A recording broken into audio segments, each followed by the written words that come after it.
आप लोगों ने देखा कि किस तरह से confidence interval for T test और जी टेस्ट के लिए और फिर प्रोपोर्शन के लिए मैंने एक एक एग्जांपल ली थी। तो आज हम टेस्टिंग ऑफ हाइपोथेसिस को इसी तरह रिवाइज कर लेते हैं, तो फिर ये हमारा जो ऑलरेडी पढ़ा हुआ काम था वो मुकम्मल हो जाएगा। तो अगर पहले जो पढ़ा था उसमें कोई क्वेश्चन है तो आप पूछ सकते हैं, फिर हम आगे कंटिन्यू करते हैं।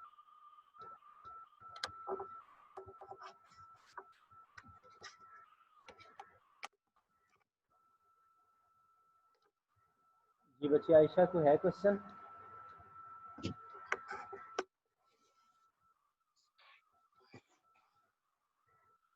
ये आवाज़ आ रही? जी बच्चे, कोई क्वेश्चन है? No sir. तो ये अभी मैंने मॉर्निंग में आपको एक बुक सेंड की है, तो वो उसमें जो आपने टॉपिक ऑलरेडी पढ़ रखे हैं तो उसके रेलेवेंट मटेरियल वहाँ पे मौजूद है। तो सारी बुक पढ़ने की बिल्कुल ज़रूरत नहीं है। जो टॉपिक आपने मेरे से सीखा है तो उसकी डिटेल आप उस बुक में से सर्च कर लेंगे।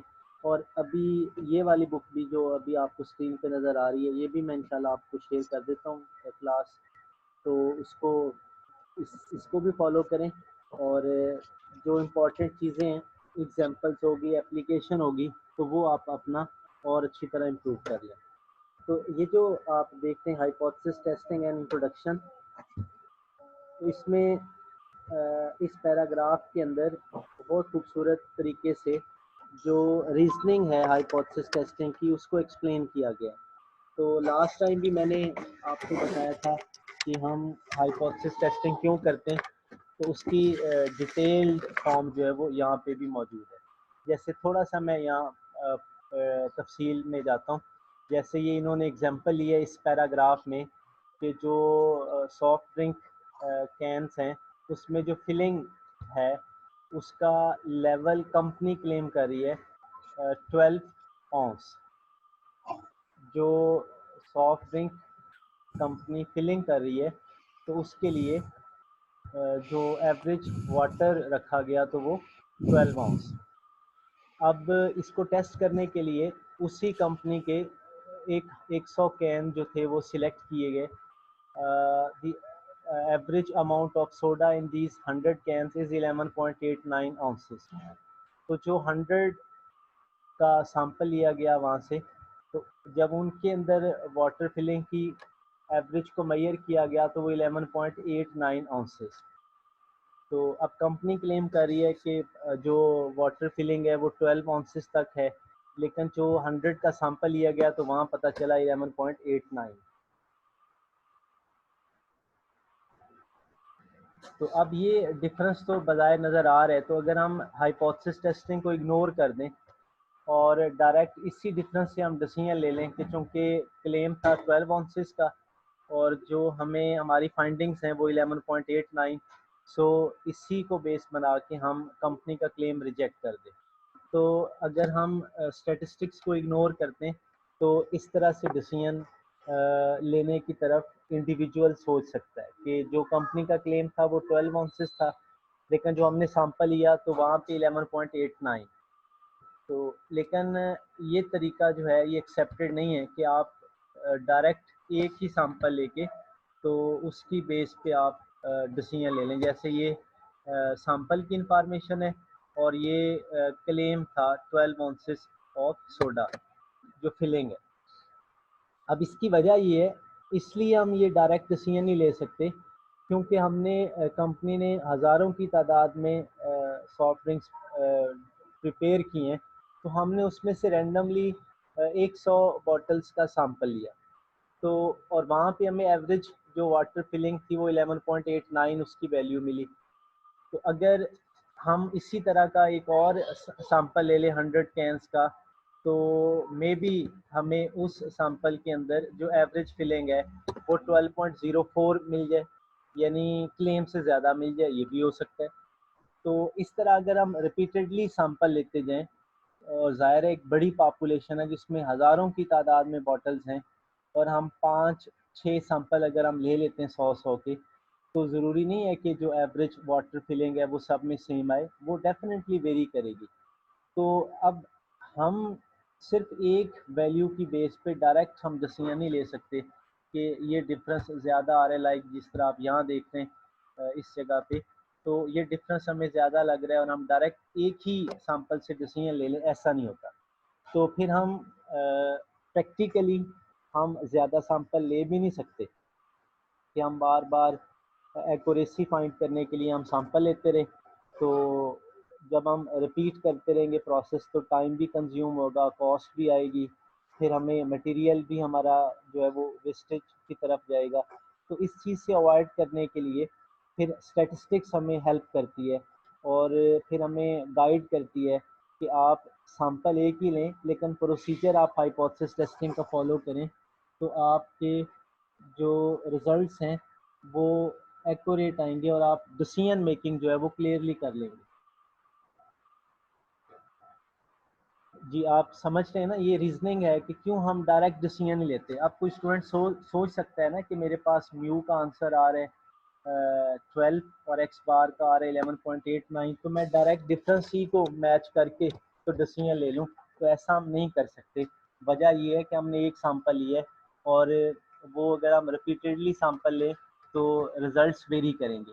और फिर हमें स्टैटिस्टिक्स हेल्प करती है कि आप रेपिटेशन ना करें, बार बार सैंपल ना लें, आपको एक ऐसा प्रोसीजर दे देते हैं, एक ऐसा फार्मूला, एक ऐसा मेथड दे देते हैं कि आप एक ही सैंपल लें तो आप ओवरऑल जो डिसीजन मेकिंग है वो इजीली आप कर सकते हैं। सो ये वंस अगेन हमने रिपीट किया why we use hypothesis testing. तो इसके बाद जो चीज़ें हम पढ़ चुके हैं वो मैं बेसिक जो डेफिनेशंस हैं वो आपके साथ रिवाइज करता जाता हूँ। तो आपको बताया जा चुका है ऑलरेडी।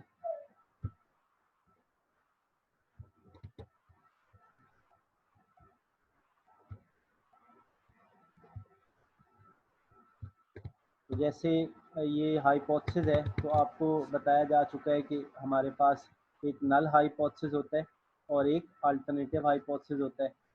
तो नल हाइपोथेसिस में हमेशा इक्वलिटी वाली स्टेटमेंट लिखते हैं और अल्टरनेटिव हाइपोथेसिस में हमेशा हम नॉट इक्वलिटी वाली स्टेटमेंट को यूज़ करते हैं। तो ये नल हाइपोथेसिस, ये अल्टरनेटिव हाइपोथेसिस ये हम ऑलरेडी पढ़ चुके हैं। तो मैं अब क्वेश्चन की तरफ जा रहा हूँ, उससे पहले जो चीज़ें आ रही हैं वो शेयर करता जाता हूँ। तो जैसे देखें, कंपनी का क्लेम था कि जो वाटर फिलिंग है वो 12 आउंस तक है। तो हम हमारा एज ए कस्टमर जो एतराज़ होगा वो होगा अगर वाटर फिलिंग 12 आउंसेस से कम होगी, तो अल्टरनेटिव में हमने लिखा म्यू लेस देन 12 आउंसेस। तो इसी तरह डेफिनेशंस वगैरह हो चुकी हैं, ये मैं आपको बुक सेंड कर देता हूँ। देखें डेफिनेशन प्रॉपर इन्होंने बॉक्स के अंदर लिखी हुई है, आपको सर्च भी नहीं करना पड़ेगा। तो इसी तरह हम देख रहे हैं हमारे पास दो तरह के एरर होते हैं जो आपको बताए जा चुके हैं, टाइप 1 एरर और टाइप 2 एरर। तो इसकी भी डेफिनेशन वंस अगेन यहाँ पे मौजूद है। ये आप देख रहे हैं टाइप 1 और टाइप 2 एरर, ये हम पहले देख चुके हैं। मैं क्वेश्चन की तरफ जा रहा हूँ। इसी तरह ये 1 टेल टेस्ट और 2 टेल टेस्ट। तो ये 2 टेल टेस्ट आप देख लें। The average weight of backpacks for 6th graders in New York has been changed since 2008. तो जो एवरेज वेट था वो 18.4 पाउंड्स है। अब देखिए यहाँ वर्ड आ रहा है चेंज्ड, नॉट चेंज्ड। तो नॉट चेंज की वजह से हमने लिखा 18.4, और अब इसका उलट क्या होगा, हैज़ चेंज्ड। जैसे आप यहाँ देखते हैं हैज़ चेंज्ड, तो फिर हम यहाँ नॉट इक्वल लिखते हैं। अब यहाँ लेस ग्रेटर नहीं आएगा। क्लेम था कि वेट जो था एवरेज वो 18.4 पाउंड्स, तो हमने कहा कि ये चेंज हो चुका है, और चेंज 18.4 से ज़्यादा भी हो सकता है और 18.4 से कम पे भी हो सकता है। सो ये हमने टू टेल्ड एग्जाम्पल को एक दफ़ा नए सिरे से देख लिया। और फिर आप ये कर्व देख रहे हैं, यहाँ पे रिजेक्शन रीजन जो है वो दोनों तरफ है, यानी 18.4 एवरेज वेट था, तो अगर इससे कम हुआ या ज़्यादा हुआ तो दोनों कंडीशन में रिजेक्ट करें। लेफ्ट टेल टेस्ट की एग्जांपल अभी हमने ले ली। 12 आउंसेस जो था वो क्लेम था और हमने टेस्ट किया लेस देन 12 के लिए। तो ये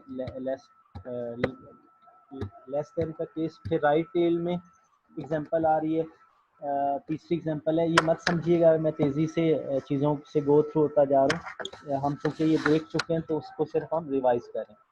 तो ये जो क्वेश्चन आप देख रहे हैं यहाँ पे और इसकी रिकॉर्डिंग भी आपको मिल जाएगी, तो ईजिली इंशाल्लाह आपकी अंडरस्टैंडिंग बन जाएगी। अब यहाँ आप देख रहे हैं कि जो current average price of homes in this town is not higher than this amount, तो क्लेम कर रहे हैं,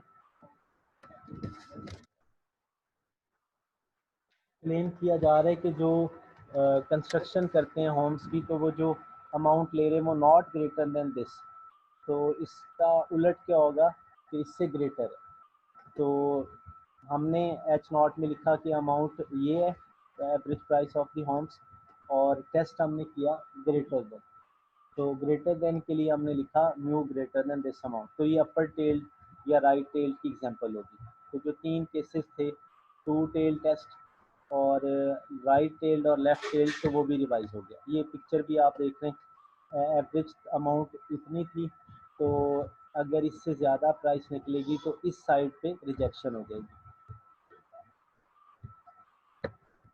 तो ये सिचुएशन दी जा रही है, हमेशा एच नॉट में ये देखें इक्वल आएगा, ग्रेटर इक्वल आएगा या लेस इक्वल आएगा, हमेशा एच नॉट में। तो कल भी मुझे किसी स्टूडेंट ने ग्रुप में क्वेश्चन पूछा कि क्लेम को एच नॉट में लिखते हैं, तो मैं यहाँ फिर क्लास को बता रहा हूँ कि क्लेम को नहीं एच नॉट में लिखते, बल्कि इक्वलिटी वाली स्टेटमेंट को एच नॉट में लिखते हैं। तो जिस स्टेटमेंट में इक्वलिटी आ रही होगी, वो क्लेम हो या ना हो, उसको हमने एच नॉट में लिखना है। तो यहाँ हम देखते हैं इक्वल, लेस इक्वल और ग्रेटर इक्वल, तो ये हम लिखेंगे एच नॉट में।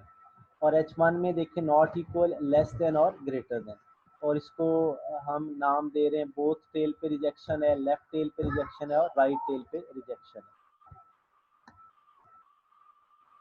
तो ये कुछ डेफिनेशन और की कंसेप्ट रिवाइज की हमने।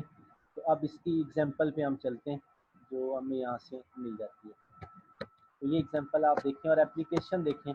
अब आप लोग मैस कम्युनिकेशन के हैं, तो आप किसी तरह की कोई मीडिया एक्टिविटी करते हैं, कोई रिपोर्ट कंडक्ट करते हैं, उसको आप शो करवाते हैं, तो वो इस तरह से हो सकती है। जैसे ये सपोज आपको पता चला कि किसी जगह पे जो फूड आइटम्स जो प्रिपेयर करते हैं, तो जो न्यू कमर नए लोग वहाँ पे काम के लिए जाते हैं, तो वहाँ उनको जो काम सिखाया जाता है, तो उसके लिए यानी कोई मतलब इलेक्ट्रॉनिक मशीन के थ्रू जो फूड प्रोसेसिंग है वो होती है, और जो नया बंदा वहाँ काम के लिए जाता है, तो वो तकरीबन 90 मिनट्स में उसको सारा प्रोसेस सिखा देते हैं। जो वहाँ पे नया वर्कर जाएगा, तो वो 90 मिनट्स में उसको गाइड कर दिया जाएगा सारे प्रोसेस के हवाले से।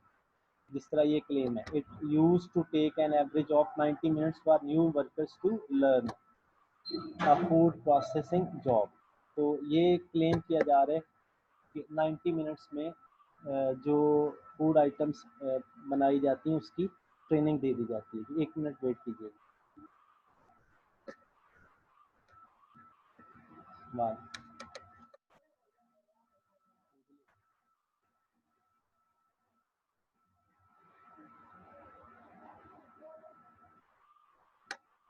तो ये इंफॉर्मेशन हमें दी गई जो फूड आइटम बनाए जा रहे हैं। अब आप अज्यूम करें ना, पहले तो आपको ये ओन करना पड़ेगा कि ये काम आपने फ्यूचर में करना है।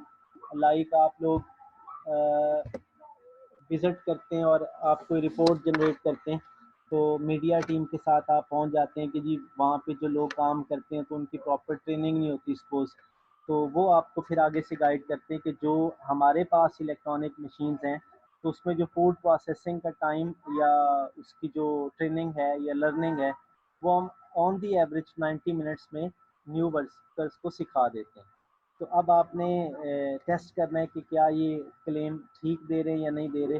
तो इसके लिए फिर आगे देखें, a sample of 100 workers showed it took on average 85 minutes. तो 20 लोगों का या 20 वर्कर का सैंपल लिया, तो वहाँ से पता चला कि 85 मिनट्स में जो लर्निंग है फूड प्रोसेसिंग की, वो उन्हें वो सीख लेते हैं। तो और साथ में बता दिया गया कि ज़ाहिर है हर शख्स की जो लर्निंग कैपेबिलिटी है वो एक जैसी नहीं होती। तो कोई अच्छा सीखने वाला होता है, कोई थोड़ा टाइम लेता है। तो इस हवाले से ये बता दिया गया कि पॉपुलेशन स्टैंडर्ड एविएशन जो है वो 7 मिनट्स की है, यानी वर्कर टू वर्कर जो काम सीखने की वेरिएशन है वो 7 मिनट्स तक हो सकती है। तो इस पैराग्राफ में 3 इंफॉर्मेशन हमें मिल गई। एक इंफॉर्मेशन हमें मिली कि जो क्लेम था वो था कि ऑन द एवरेज 90 मिनट्स में वो सारा प्रोसेस सिखा देते हैं, ये क्लेम था, ये claim.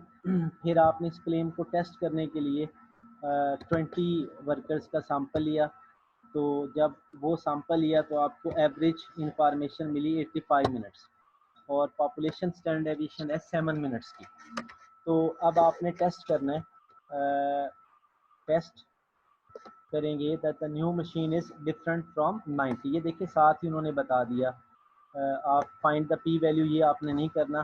For the test that the mean learning time for the food processing procedure on the new machine is different from 90। तो ये वर्ड क्लियरली यहाँ पे डिफरेंट का आ रहा है, तो 90 मिनट से ज़्यादा भी डिफरेंस है और 90 मिनट से कम भी जो है वो भी डिफरेंट है। सो ये टू टेल टेस्ट की एग्जांपल है। तो अब हम इसके सॉल्यूशन को देखते हैं। जिस तरह आप यहाँ देख रहे हैं, हाइपोथेसिस में जो इंफॉर्मेशन हमें मिली है, ये आप देख रहे हैं कि जो सैंपल साइज़ है वो 20 का है और 85 मिनट्स सैंपल मीन है और पॉपुलेशन स्टैंडर्ड डेविएशन 7 है, अल्फ़ा 1% है। तो अब आपने इसको फार्मूले में लिया तो देखें एवरेज था 90 मिनट्स, डिफरेंस की वजह से नॉट इक्वल हमने लिखा। तो ये पहला स्टेप हो गया। इसके बाद दूसरा स्टेप, तीसरा स्टेप, इसके कंप्यूटेशन पे आ जाए, X bar minus mu sigma over N under root, जैसे कि आपको फार्मूला बताया जा चुका है। तो इसमें ये सारे नंबर पुट किए, सॉल्व किया तो आंसर आया -3.19। और आपको पता है कि जो हम क्रिटिकल रीजन बनाते हैं टू टेल टेस्ट में, तो वहाँ मॉड लेते हैं, यानी नेगेटिव वैल्यू को पॉजिटिव कर लेते हैं। तो जब इसको पॉजिटिव किया तो 3.19 और 1% पे टेबल वैल्यू 2.58 है। तो अब डिसीजन लेना है, तो छठे स्टेप में तो आप लिखोगे कि since calculated value 3.19 is greater than table value 2.58, so fall in critical region, so fall in critical region, and we reject H naught and conclude that the average processing time is different than 90 minutes। तो ये आपका decision आ गया।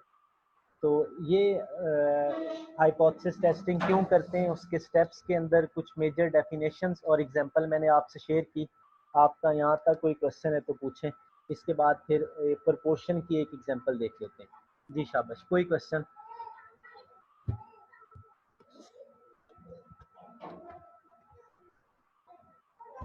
जी आप लोगों के mic open है, तो कोई क्वेश्चन है तो पूछ लें, नहीं तो फिर पढ़ के और ग्रुप में आप लोग पूछ सकते हैं।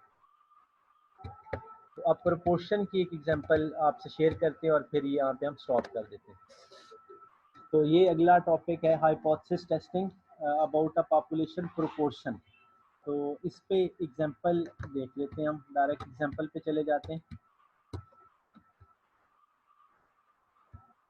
ये एग्जांपल है और बड़ी इंटरेस्टिंग एग्जांपल है ये।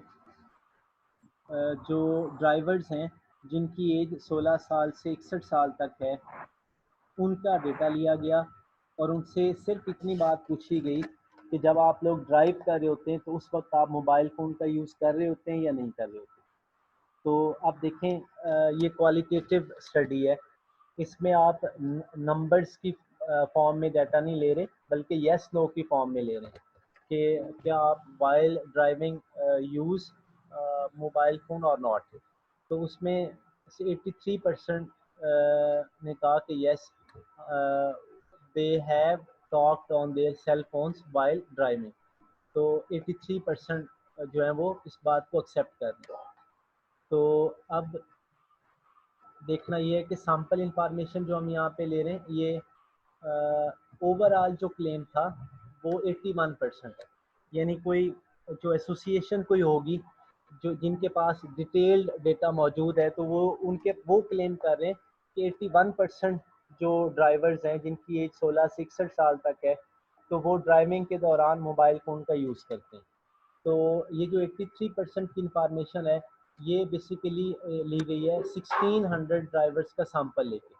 1600 ड्राइवर्स का सैंपल लिया गया, जब उनसे पूछा गया तो पता चला 83% जो है वो मोबाइल फ़ोन का यूज़ करते हैं। तो दो इंफॉर्मेशन आ गई, एक क्लेम था 81%, जब 1600 ड्राइवर्स की इंफॉर्मेशन ली तो फिर पता चला कि 83% जो है वो मोबाइल फ़ोन का यूज़ करते हैं। अब हमने टेस्टिंग यहाँ पे करना है, तो जो क्लेम था वो था 81%, जैसे आप यहाँ देख रहे हैं। तो अब हमारा कंसर्न डिफरेंस से है, तो डिफरेंस 81% से ज़्यादा भी हो सकता है और कम भी हो सकता है, सो हमने यहाँ पे नॉट इक्वल लिखा।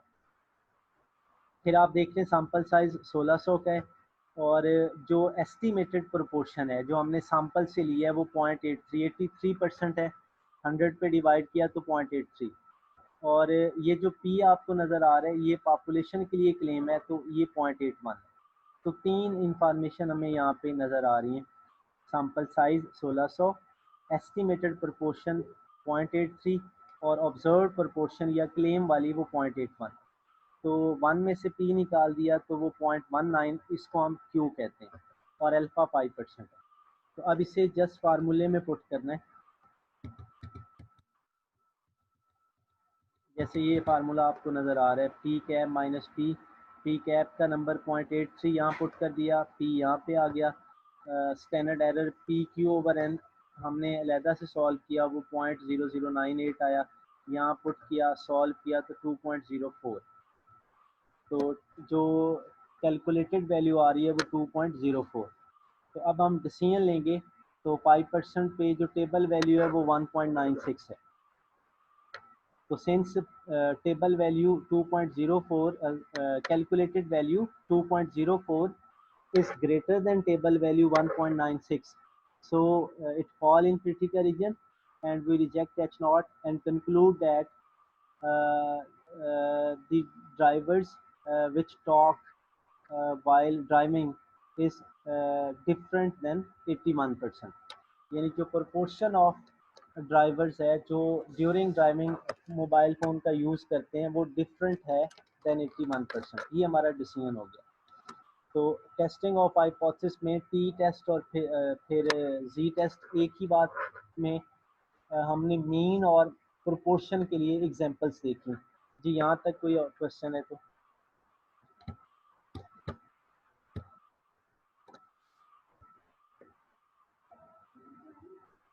जी शाबाश, कोई क्वेश्चन?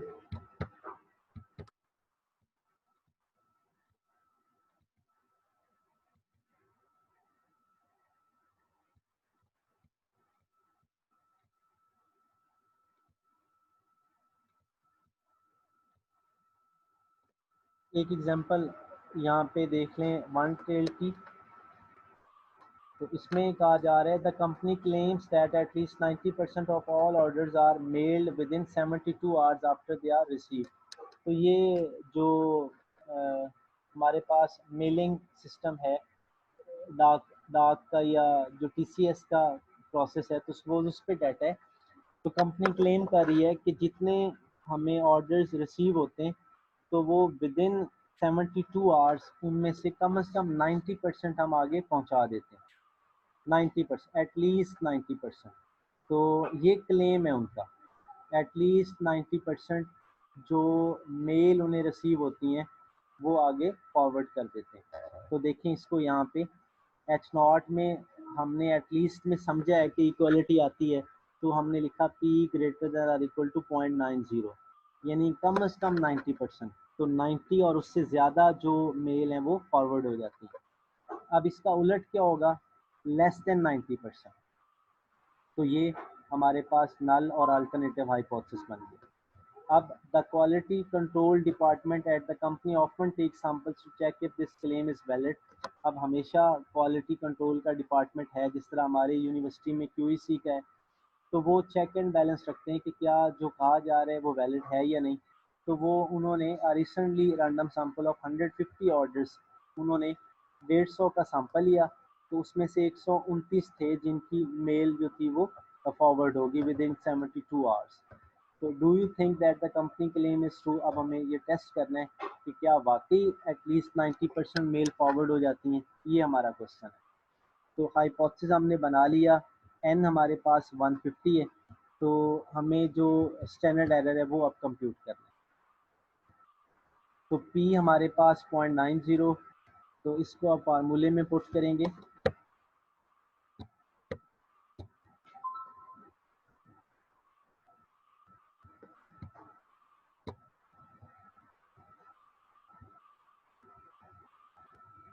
जी, जब फार्मूले में हमने इसे पुट किया, जैसे आप यहाँ देख रहे हैं, स्टैंडर्ड एरर निकाला तो P 0.90 था, Q1 में से P निकाला तो 0.10, N पे डिवाइड किया, अंडर रूट लिया तो स्टैंडर्ड एरर ये निकल आया। अब जो एस्टिमेटेड प्रोपोर्शन थी वो निकली है 0.86। वो कैसे हमने निकाली है, जो हमारे पास नंबर था जो मेल फॉरवर्ड हुई हैं,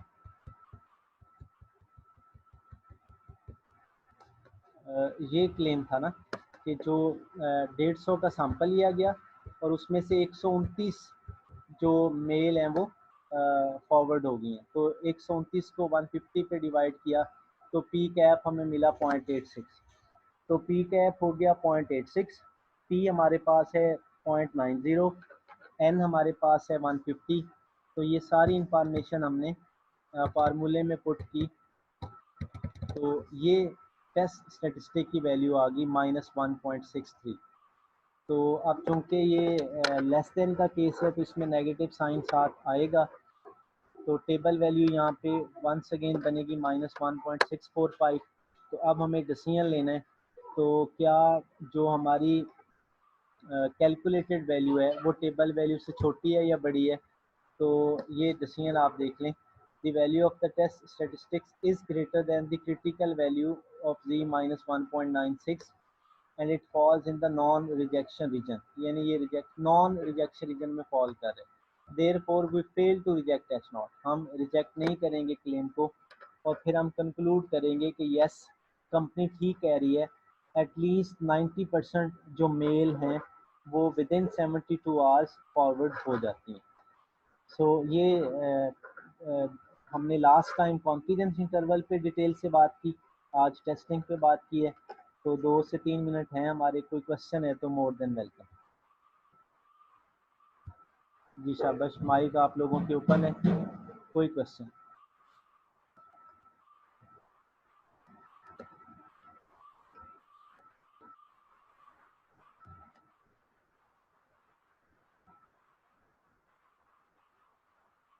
जी बच्चे आवाज़ आ रही है, कोई क्वेश्चन है तो वो लाजमी पूछ लें।